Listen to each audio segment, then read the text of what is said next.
Di dunia cryptocurrency saat ini, yang berlaku hanya kepercayaan. Murni hanya kepercayaan.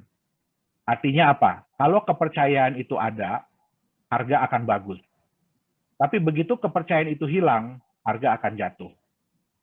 Ya. Nah, sayangnya, harga dan kepercayaan itu berbanding lurus.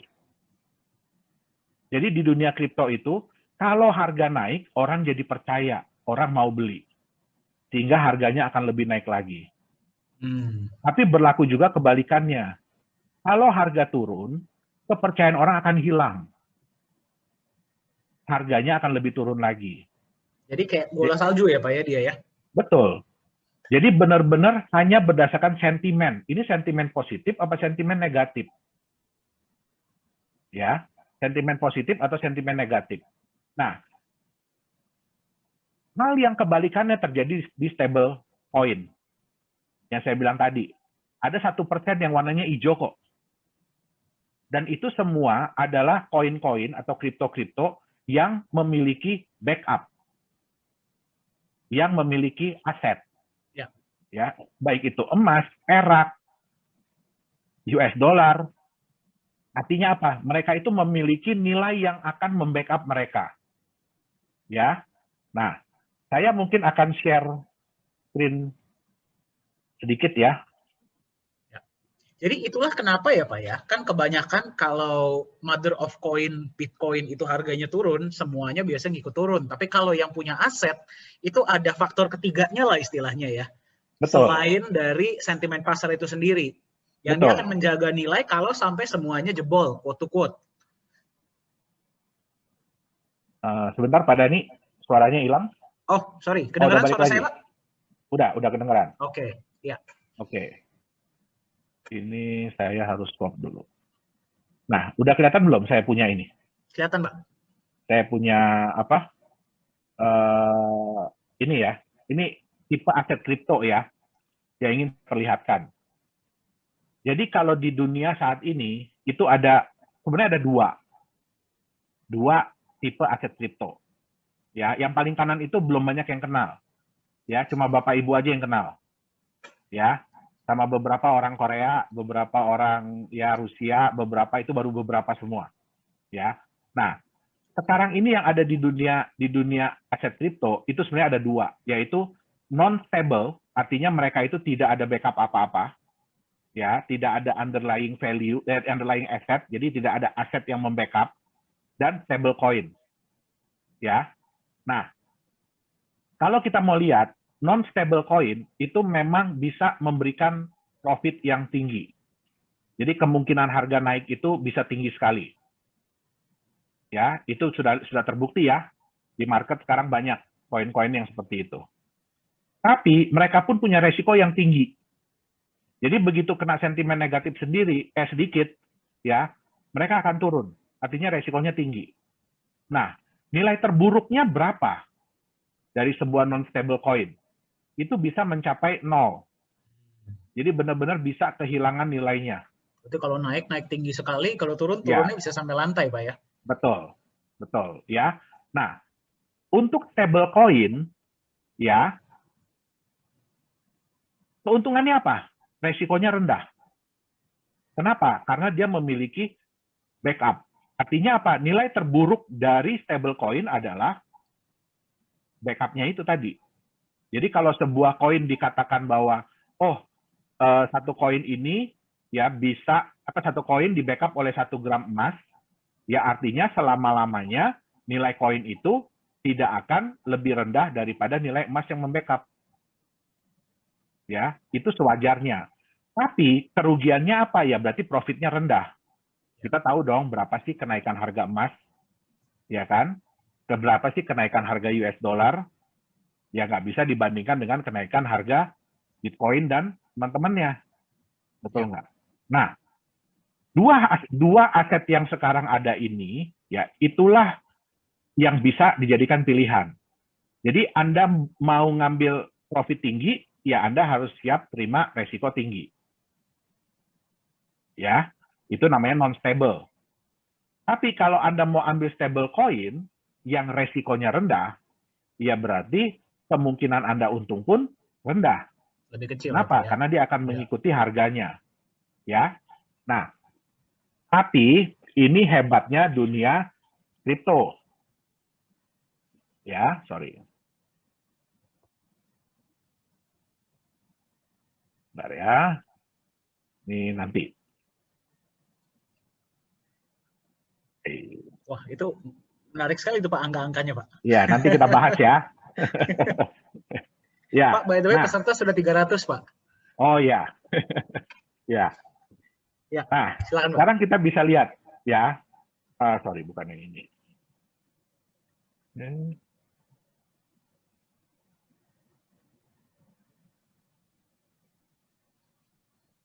Ini.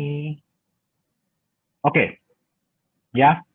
Ini adalah salah satu stable coin. Jadi, stable token ya. Mereka token bukan koin ya. Nah, jadi token mereka ini diklaim di backup oleh 1 gram emas. Ya, diklaim di backup oleh 1 gram emas. Ini kayak salah chart. Harusnya chartnya, oh ya benar yang ini. Ya, ya. Mereka diklaim bahwa mereka ini di backup oleh 1 gram emas. Ya, tapi mohon maaf ya Bapak Ibu ya, saya ulangin lagi kata-katanya ya. Orang licik ngerjain orang sok pinter ngerjain orang yang nggak tahu. Ini yang terjadi. Ya. Karena kebanyakan orang-orang ini tidak tahu apa itu cryptocurrency dan apa sih yang mereka beli, inilah yang terjadi. Jadi token ini begitu masuk di market, ya, bisa dibuat harganya hingga mencapai 250 juta satu token. Padahal 1 gram emas selamanya itu ya Pak ya? Betul. Wow. Jadi selamanya token ini hanya di backup oleh 1 gram emas. Ya. Tapi karena ketidaktahuan market, ini bisa diangkat harganya sampai 250 juta. Pertanyaannya, apakah ada yang beli di harga 250 juta? Ada. Ada. Ya, saya ada baca sendiri kok chatnya, pengakuan. Jadi orang itu beli dengan uang 100 juta rupiah di harga 250 juta rupiah. Nah, kemudian ya lama-kelamaan pasti market akan pelajari dong, ini token apa sih? Ya. Nah, ternyata diketahui bahwa token ini di-backup oleh 1 gram emas selama-lamanya. Sehingga harganya sekarang itu 700 ribuan, 800 ribu. Nah, turunnya luar biasa ya Pak ya? Betul. Naiknya luar biasa, turunnya pun luar biasa. Iya, karena market sadar buat apa kita beli token di harga 250 juta, padahal backupnya 1 gram emas selama-lamanya. Nah, ini adalah keindahan dari dunia kripto, Bapak Ibu. Ya, keindahan dari dunia kripto. Kenapa? Karena banyak orang yang nggak tahu. Nah, inilah yang dimanfaatkan oleh orang-orang yang, sorry ya, licik. Ya, kayak kemarin, ya kan, ada yang dengan dia bilang bahwa, wah, dia cinta Doge. Ya, terus kemudian Doge bisa naik harganya sampai berpuluh-puluh kali lipat. Ya, terus kemudian dia bilang dia suka Bitcoin, dia beli Bitcoin sekian banyak, harganya naik lagi. Ya, terus kemudian dibanting sama dia harganya, dia tweet yang kebalikannya, sentimen negatif, harganya langsung drop. Ini bukannya orang terkenal ya Pak ya? Terkenal banget. Terkenal banget. Ya. Nah, pertanyaan saya satu. Apakah Bapak Ibu mau memiliki aset? Ya, Bapak Ibu mau memiliki aset yang karena satu orang terkenal ngomong, itu harganya bisa naik tinggi, tapi jangan senang dulu ya, bisa juga turun sangat parah. Pak Yohanes, kalau saya nggak salah ya Pak ya, itu dulu kita pas acara Chinese New Year tuh Pak Yohanes pernah menyebutkan hal yang sama deh Pak. Betul. Betul ya? Betul, dan itu pas betul. itu tuh lagi naik-naiknya tuh Pak. Dan banyak orang Betul. yang sebenarnya bahagia ketika diangkat harganya Pak. Betul. Tapi nggak habis berapa lama, jebol juga kita ya? Sudah prediksi waktu itu. Ya kan? Ya mungkin kita ngomong bercandaan ya. Ya kan? Ini pasti sebentar lagi dia jual nih. Dan ternyata benar ya Pak Dan ya? terbukti. Iya. Nah, jadi benar-benar yang membuat kami sedih di dunia kripto ini adalah harga itu hanya diatur berdasarkan kepercayaan orang. Dan inilah yang sering dimanfaatkan oleh orang-orang lain. Ya. Makanya di Nagaya ini kami bercapek-capek dahulu. Kenapa saya bilang bercapek-capek dahulu? Ya. Setiap minggu Pak Dhani ngomong seperti ini. Kasih tahu bagaimana konsep Nagaya, ya, training. Ya, terus sekarang dibantu sama Pak Yunia, sama Pak Beni, sama Pak Alfian, nanti juga dengan tim-tim yang lain, ya kan? Untuk mengajarkan kepada teman-teman, ya, seperti apa sih sebuah aset. Ya. Kemarin ini sudah ada pernyataan bahwa kripto ini sudah dijadikan sebagai aset spekulasi, sebagai barang, sebagai alat spekulasi. Artinya apa? Orang tidak akan pegang untuk waktu yang lama. Orang cuma berharap keuntungan, habis itu jual. Ya, mohon maaf Bapak Ibu, di Nagaya, kami menciptakan Nagaya bukan untuk seperti itu. Ya, kami menciptakan Nagaya ini sebagai aset. Hal yang bisa, sesuatu yang bisa Bapak Ibu pegang untuk jangka yang panjang. Ya, contoh, Bapak Ibu beli tanah, beli rumah, beli emas, beli saham. Emas sebenarnya kurang cocok ya. Sebenarnya beli saham, tapi saham perusahaan blue chip ya, jangan perusahaan gorengan ya. Jangan saham gorengan, itu beda cerita. Ya, itu sama dengan yang tetangga, itu nggak sama sama Nagaya. Nagaya ini tujuannya sama dengan saham blue chip. Ya. Nah, supaya apa? Ya, supaya aset ini bisa dipegang dalam jangka waktu yang lama. Ya. Karena kita selidikin ya, kenapa sih orang-orang itu membeli aset? Ya, contoh Bapak Ibu kenapa membeli rumah? Kenapa membeli saham-saham blue chip? Ya. Mereka semua itu mengharapkan harga asetnya, nilai asetnya itu ke depannya naik. Tapi selama mereka menunggu, mereka bisa mendapatkan sesuatu. Contoh kalau rumah, ya, Bapak Ibu beli rumah, ya harganya naik nggak? Naik. Tapi kan nggak mungkin bisa naik 100 kali dalam waktu setahun. Ya kan, hari ini beli rumah 500 juta, tiba-tiba besok udah ditawar orang 50 miliar gitu kan, tahun depan. Itu nggak mungkin. Ya, kena apa gusuran tol aja juga nggak mungkin begitu. Ya, karena saya udah pernah ngerasain kena gusuran tol. Ya. Nah, jadi nggak mungkin kayak begitu. Ya. Nah, terus kemudian selama kita menunggu, ada benefit yang kita rasakan. Tanahnya atau rumahnya entah bisa kita pakai dulu, ya kan, atau bisa kita sewakan ke orang. Nah, demikian juga saham blue chip. Mereka yang memegang saham blue chip itu biasanya mainnya jangka panjang. Mereka nggak pernah beli sahamnya sekarang, bulan depan jual, itu nggak ada. Ya, mereka bisa pegang 2, 3, 4, 5 tahun, ya. Bahkan saya punya saham yang udah hampir mungkin udah 10 tahun kali ya, udah 10-15 tahun. Gitu loh. Nah, tapi selama kita menunggu harganya naik, ya kita bisa dapat dividen dari saham. Nah, itu yang Nagaya harapkan.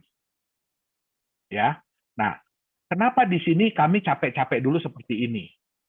Karena kami juga tidak mau nanti ya Bapak Ibu itu dikerjain sama spekulan. Ya, kami mau Bapak Ibu ini mengerti apa sih Nagaya ini sebenarnya, apa sih yang Bapak Ibu pegang, apa sih yang Bapak Ibu miliki. Ya memang nggak bisa dipegang ya, sorry saya salah ngomong. Nagaya ini nggak bisa dipegang, ya karena semua bentuknya digital, handphonenya aja yang dipegang, ya. Tapi walaupun ini angka digital, ya, tapi Nagaya ini adalah bukti kepemilikan emas.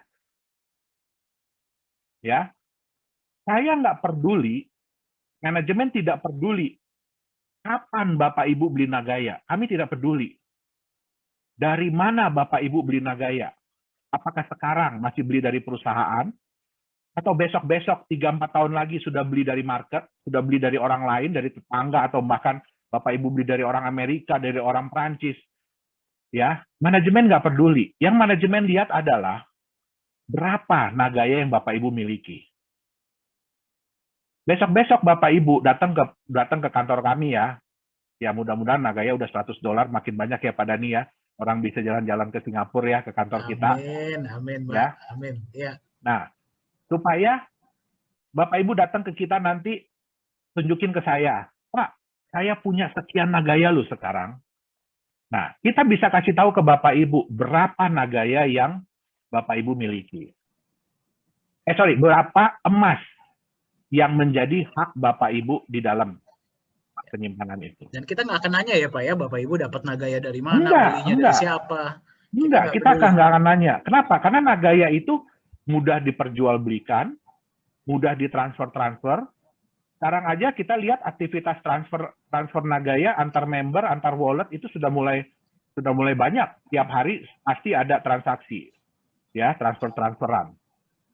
Nah, jadi Nagaya ini memang kita ciptakan untuk mudah ditransfer, untuk mudah diperjualbelikan. Memang kita belum masuk di exchanger, ya. Nah, mungkin sekalian ya Pak Dani, saya minta waktu juga sebelum kita masuk di sesi yang berikutnya, ya. Jadi mungkin ini membantu teman-teman juga ya. Nanti kalau memperkenalkan Nagaya ini ke saudaranya, ke kerabatnya, ke teman-temannya, ya. Ada beberapa pertanyaan yang sering muncul, ya. Yang pertama, paling pasti adalah legalitas. Ya. Yang saya perlu tekankan adalah perusahaan Nagaya Teknologis ini adalah perusahaan yang terdaftar resmi di pemerintah Singapura. Ya. Dan kita juga ada namanya Nagaya Korea, Nagaya Teknologis Korea. Itu juga terdaftar di pemerintah Korea Selatan. Ya. Nah, makanya kita punya 2 kantor, yang satu adalah kantor untuk Nagaya Singapura, yang satu lagi kantor untuk Nagaya Korea. Ya. Nah, kalau ditanyakan, ya, apakah koin Nagaya ini legal di Indonesia? Ya, koin Nagaya ini bisa dimiliki oleh semua orang di seluruh dunia. Bukan cuma di Indonesia, bukan cuma di Korea, bukan cuma di Singapura. Ya. Tapi kalau kita memang mau benar-benar diakui, kita harus masuk di exchanger di Indonesia. Ya, itu adalah syarat mutlak. Kita harus masuk di exchanger di Indonesia. Oke. Nah, sedangkan kita punya aturan yang harus kita ikuti. Yaitu Nagaya ini harus terjual dulu 25% atau 11.250.000. Baru kita boleh masuk di exchanger. Ya. Pertanyaan saya, coba tolong diketik di chat ya. Diketik di chat. Oke, nanti Pak Dani tolong bacain ke saya.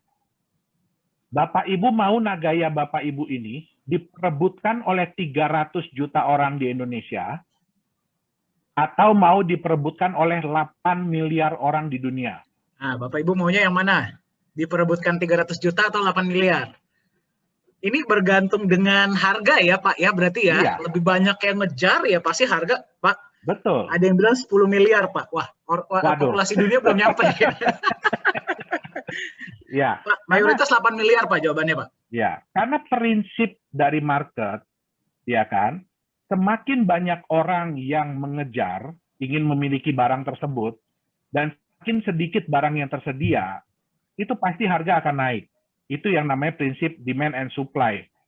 Kita nggak bisa ngomong apapun kalau 2 hal ini nggak bisa dipenuhi. Ya. Nah, Bapak Ibu setuju nggak? Kalau tanggung jawab kami adalah membuat harga Nagaya Bapak Ibu setinggi-tinggi mungkin, betul nggak? Betul ya, setuju Bapak Ibu ya. Ya. Bapak Ibu beli koin ya pasti maunya setinggi mungkin dong. Betul. Karena target kami itu 5 tahun itu kalau perlu lebih cepat dari 5 tahun itulah $100 harga Nagaya di market. Dan ini hanya bisa terpenuhi kalau kami mendapatkan kepercayaan dari orang yang lebih banyak. Ya. Ya. Betul ya Bapak Ibu ya, setuju ya. Nah, Bapak Ibu kan nggak mau kan Nagaya ini nanti cuma ditradingkan di market Indonesia kan?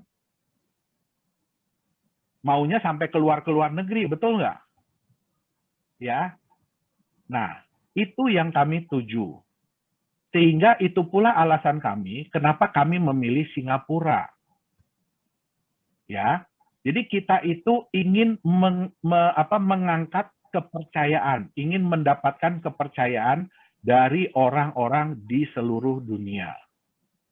Alasannya juga kenapa kami kami meregistrasi di Singapura, karena tempat penyimpanan emasnya, Bapak Ibu. Emas itu bukan milik kami. Emas itu adalah milik para pemegang Nagaya. Kami hanya menyimpankan. Ya, kami hanya menyimpankan. Ya, kami hanya mengadministrasi. Siapa tahu nanti ada yang mau ngeklaim emasnya, mau ngambil, silahkan. Ya, syaratnya adalah Nagayanya harus dikembalikan. Ya, dan ingat, Nagaya itu jumlahnya terbatas. Bertambah tidak bisa, berkurang bisa banget. Ya, jadi Nagaya apakah bisa lebih dari 50 juta? Nggak bisa. Apakah bisa kurang dari 50 juta? Bisa. Kenapa? Kalau ada yang mengembalikan, emasnya kita serahkan, berarti Nagayanya udah nggak ada backup. Tidak boleh company jual. Itu harus kita scrap. Harus kita buang. Ya. Dan ingat Bapak Ibu ya, berapapun proyek yang dijalankan oleh Nagaya, memang saat ini baru satu. Berapapun proyek yang dijalankan oleh Nagaya, ya, orang yang berhak mendapatkan benefit dari proyek tersebut adalah orang-orang yang masih memiliki Nagaya. Ya, jadi kalau Nagaya sudah dikembalikan, ya, kalau sesuatu dibagi 50 juta kan hasilnya sekian. Tapi kalau sesuatu ini dibagi dengan 20 juta, hasilnya lebih besar nggak? Ya. Pasti. Oke. Apalagi berkurang ya Pak ya? Ya. Karena target kami adalah 20 tahun ke depan, Nagaya hanya tinggal 10 juta Nagaya. Ya.